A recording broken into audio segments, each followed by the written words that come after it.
ہمیں دیکھنا پڑے گا کہ جسے ہم کہتے ہیں نا watch your self, watch your steps, یعنی ہمیں عادت ڈال لینی چاہیے کہ اپنے اوپر ایک اسپاٹ لائٹ رکھنی چاہیے.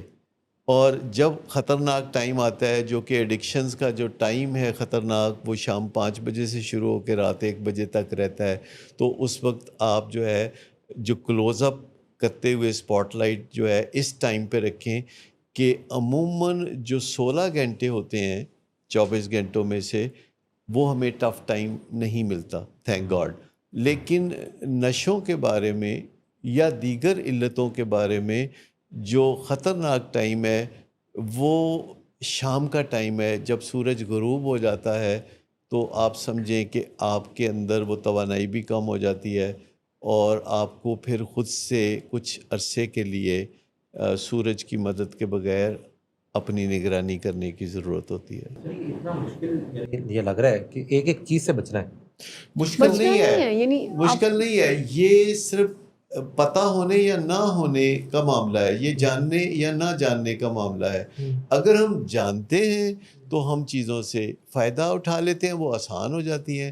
اگر ہم نہیں جانتے تو وہ پھر مشکل، جو کام بہت نہیں مشکل کرنا ہے. آتا وہ مشکل ہوتا ہے. پھر اس لیول تک پہنچ جائے کہ وہ اس لیول کی بحالی پا لے کہ وہ جس کو پائیدار بحالی کہا جا سکے، تو وہ پھر باقیوں سے ممتاز. جیسے اس کو ہم روحانی بیداری کہتے ہیں نا، اور روحانی بیداری جو ہے یہ آخر کار ہر اس بندے کی ضرورت ہے جس نے منشیات یا شراب یا دیگر علتوں کے حوالے سے اپنے آپ کو بدلنے کی ٹھانی ہوئی ہے. تو روحانی بیداری جو ہے وہ ایک طاقت ہے جو کہ اس وقت آپ میں ہوتی ہے جب آپ کا درد ختم ہو جاتا ہے اور پھر آپ ان لوگوں سے رجوع کرتے ہیں جو ابھی بھی تکلیف میں ہیں. روحانی بیداری سے جو جسٹ بیفور دیٹ جو ایک سٹیج ہے وہ ہے ایک شعوری رابطہ کرنا مالک کائنات سے، اپنی ہائر پاور سے، اپنے اللہ سے، کہ کسی بھی خاص معاملے میں اس سے یہ جاننے کی کوشش کرنا اپنی تنہائی میں کہ وہ ہم سے کیا چاہتا ہے. یعنی جسے استخارہ ہمارے کلچر میں اور مذہب میں کہا جاتا ہے، وہ صرف اتنی بات ہے کہ ہم تصور کر لیتے ہیں کہ ہم کیا چاہ رہے ہیں اور پھر ہم دیکھتے ہیں کہ ہمارا رب کیا چاہتا ہے.